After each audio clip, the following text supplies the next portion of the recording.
안녕하세요. 스타트레이딩입니다. 이번에는 ETF 투자 두 번째 시간이고요. 지난번에 이어서 특징과 장점에 대해서 얘기해 보는 시간을 갖도록 하겠습니다. 제가 설명을 빨리빨리 한다고 하는데 너무 자세하게 하는지 시간이 마구마구 지나가고 있습니다. 자, 지난번에 살펴봤던 부분은 뭐였었느냐? 인버스와 레버리지 상품에 대한 부분이었습니다. 인버스는 주식시장이 하락할 때 수익이 나는 상품이다. 그래서 하락장을 대비할 수도 있고, 내가 주식을 많이 갖고 있는 투자자라고 하면 전부 다는 내가 해지하지는 못하겠지만 이런 리스크를 갖다가 방어해내기 위해서 인버스 ETF를 투자할 수 있다. 그리고 레버리지 상품은 주식시장이 항상 오르면 좋겠지만 하락할 때가 있죠. 또 원하지 않는 그런 어떤 대내적인 악재들이 뭔가 발생을 할 때도 있고요. 중국과 미국의 무역 전쟁 때문에 전 세계 증시가 휘청였었죠. 그러고 있다가 어느 순간 상승을 해요. 이런 어떤 시점에 내가 투자금을 갖다가 갖고 있는데 어, 주식을 사기에는 내가 뭔가 어려움이 있고 또 위험성이 크다고 생각이 돼서 ETF 투자를 고려한다라고 하면 이런 시점에 뭐를 하면 좋을까요? 저는 어떤 레버리지 상품을 이용하면 좋겠죠. 왜냐하면 레버리지 상품 같은 경우에는 상승을 할 때 기본적으로 수익률이 2배 곱하기 2배. 그쵸? 그래서 이런 어떤 레버리지 상품을 이용해서 시장이 2% 상승하면 4% 수익, 4% 상승하면 8% 수익을 얻을 수 있는 장점이 있습니다. 제한적인 어떤 상승이 나타나는 시장이다. 단기적으로 하락은 했지만 올라가서도 더 치고 올라가기보다는 또 꺾일 가능성이 있다고 생각이 들 때, 이럴 때 레버리지 상품을 이용하면 상당히 좋겠죠. 올라갈 수 있는 폭은 제한적인데 수익률은 높이고 싶어요. 그럴 때는 저런 레버리지 상품을 이용을 한다라고 하면 비교적 안정적으로 높은 수익률을 달성할 수 있는 매매가 가능해집니다. 그리고 달러 선물 레버리지도 있네요. 이런 달러 선물 레버리지 같은 경우에도 파생형에 다 들어가는 상품이고요. 다음에는 해외 주식 ETF를 살펴보겠습니다. 여기서 하나 이제 특징적인 게 있는데 먼저 이 부분을 설명하고 넘어갈게요. 해외 주식이나 원자재 ETF 같은 경우에는 15.4%의 배당 소득세가 과세됩니다. 기본적으로 ETF는 매매 차익에 대해서 비과세가 돼요. 상당히 좋은 상품이죠. 근데 해외 주식이나 원자재 ETF는 배당 소득세로 과세가 된다라는 거. 그 부분 알아두셔야 될 것 같고요. 자, 해외 주식 ETF. 왜 해외 주식 ETF에 관심을 가져야 되느냐? 두 가지 측면이 있겠죠. 하나, 국내 시장은 이번에 이제 2019년 4월이 들어서면서 반등을 어느 정도 하긴 했는데, 여기에서 지금 묶여 있는 상황이에요. 근데 미국 시장은 어땠느냐? 올라가고, 올라가고, 올라가고, 또 올라가고, 이 정도까지 올라 있는 상황이 됐어요. 즉, 올라갈 때 더 많이 올라가고요. 떨어질 때 좀 더 적게 떨어지는 그런 어떤 상황이 만들어졌습니다. 이 부분은 글로벌 어떤 증시 상황이 있어서 미국의 달러, 그쵸? 환율 부분이죠. 그리고 미국의 금리 정책. 이 부분 때문에 국내 어떤 시장이나 국내 어떤 투자자들한테는 아주 어려운 시기가 도래를 했어요. 기본적으로 환율 부분이 가장 이제 영향력이 높죠. 원달러 환율이 이제 오르고 있는 상황이고요. 또 하나, 미국이 어쨌든 2018년에 금리를 올리면서 우리나라보다 금리가 더 높아졌어요. 그러다 보니까 아무래도 더 메리트가 미국 시장에 있어진 거죠. 그래서 이제는 주식 투자를 할 때도 기본적으로 국내 시장 또 해외 시장 이렇게 분산해서 투자하는 게 좋은데 어떤 종목을 사기는 참 어려워요. 그렇죠? 국내 주식시장에서 종목 사는 것도 어려워서 ETF를 하는데 미국에서 어떤 종목을 사겠습니까? 내지는 중국의 어떤 종목을 사겠어요? 이럴 때 전체 시장을 갖다가 대변할 수 있는 이런 차이나, 그쵸? 또는 뭐 베트남, 또는 뭐 미국, 나스닥이나 S&P 이런 어떤 시장에 투자할 수 있는 이런 해외 주식 ETF를 이용하는 것도 좋은 방법이 될 수 있습니다. 다만 국내 시장이 그래도 가장 많이 접할 수 있고 또 어떤 정보들을 쉽게 취득을 할 수 있겠죠. 근데 이제 해외는 그렇지 못한 부분들이 있기 때문에 또 그런 어떤 리스크는 감안을 해야 돼요. 그럼에도 불구하고 일부 어떤 자산에 대해서는 저렇게 해외 주식이나 이런 쪽으로 내가 투자를 갖다 생각하고 있다. 직접 종목을 거래하기는 잘 모르고 어렵다라고 하면 이런 해외 주식 ETF를 이용하는 것도 좋은 방법이 될 수 있습니다. 마지막으로 ETF 상품의 마지막이죠. 원자재 ETF예요. 원자재 ETF 같은 경우에는 주로 골드, 원유 이 두 가지가 가장 커요. 또 뭐 이제 보게 되면 곡물이라고 할 수 있죠. 농산물이나 이제 콩이 들어가 있고요. 구리도 있네요. 그래서 여기서 보게 되면 이제 골드랑 원유가 가장 많이 등장을 하고 이 부분은 ETF뿐만 아니라 앞에서도 말씀을 드렸었죠. 예. ELS 상품에서도 기초자산으로 많이 활용이 되고 있어요. 원유, 뭐 미국 S&P 500, 홍콩 H지수 이런 식으로 어떤 기초자산 형성이 되는데 이 중에서 이제 원유나 내지는 이제 골드 이런 거는 다 원자재죠. 그래서 이런 어떤 원자재의 가격이 많이 하락을 했어요. 이제 반등을 할 것 같아. 그렇다라고 하면 내가 가장 쉽게 투자할 수 있는 방법은 이런 ETF를 이용하는 거겠죠. 한번 보죠.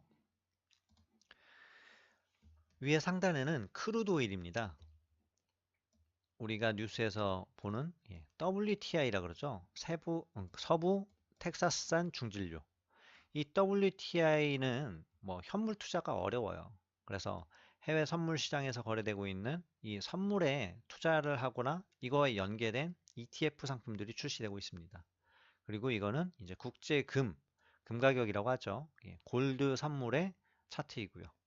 한번 이번 시간을 토대로 국제유가가 어느 정도나 변동을 했었는지 또 내가 ETF를 투자한다라고 하면 어느 가격대에 하는 게 유리한지 이제 이런 부분을 아마도 다음 시간에 기본적으로 실전 투자 방법을 얘기할 때 뭐 보다 자세히 다뤄지겠지만 그래도 얻어가시는 게 있으셔야 되겠죠.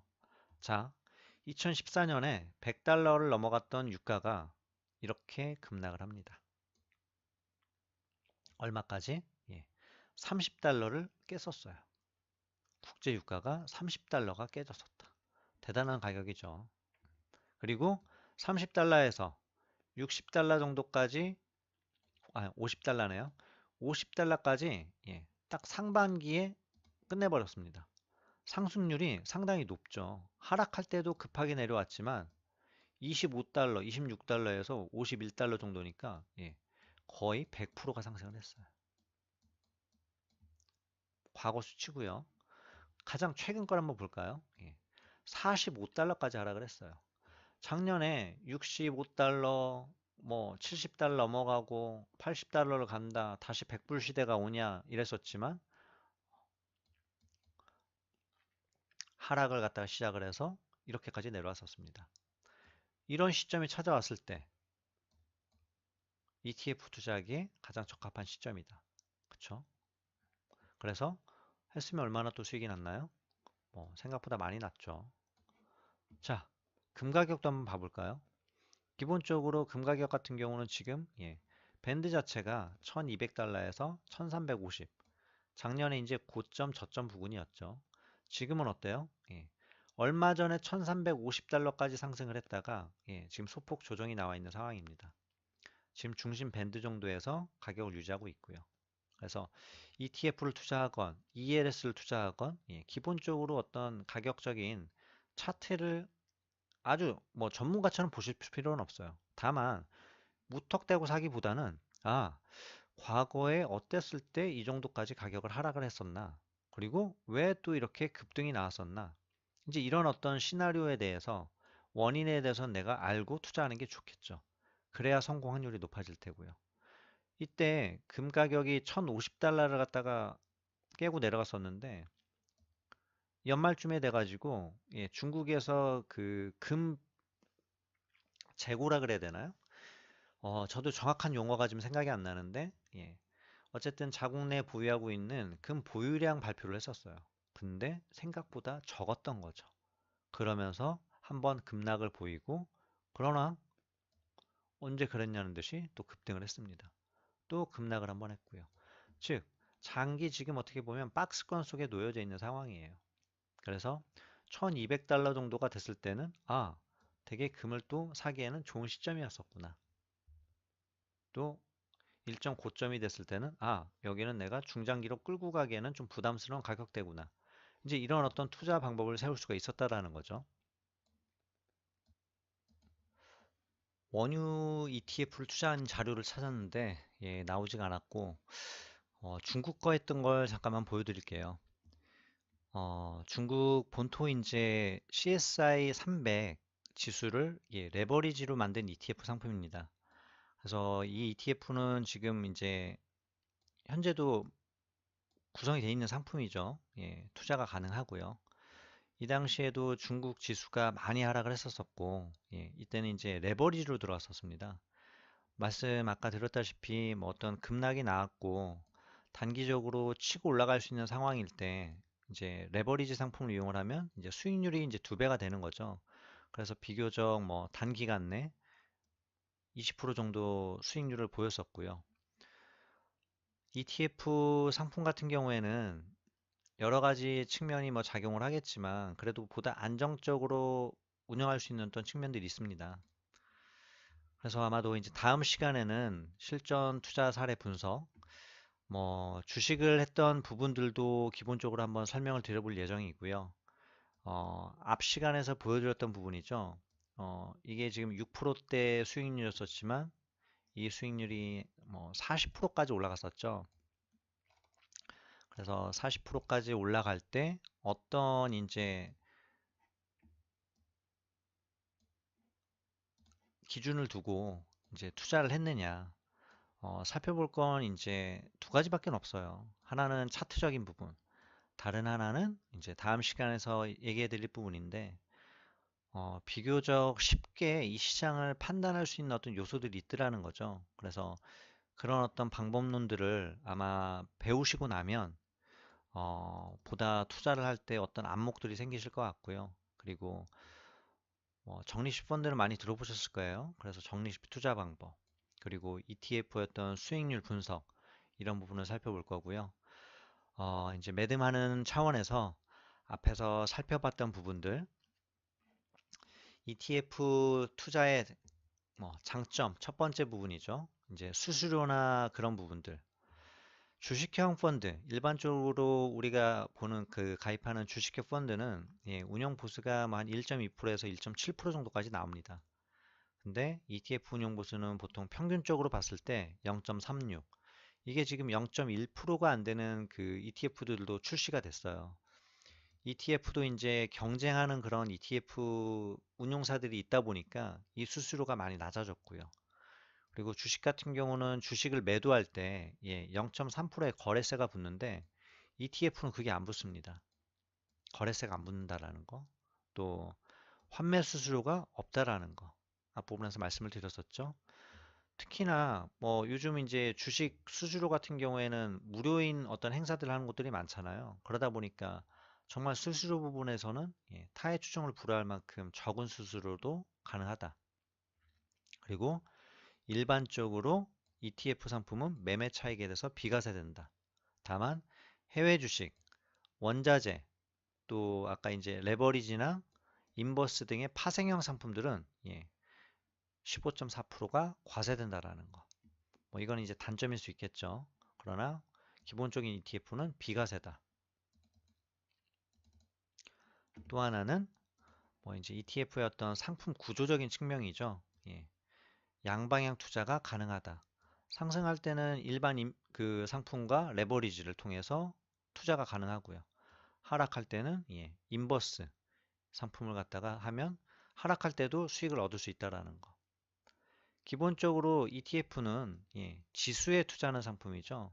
삼성전자, 하이닉스, 셀트리온, 삼성바이오로직스, 현대차, 기타 등등 이런 걸 총망라해서 코스피 200 지수가 구성이 된 거고요. 그렇죠?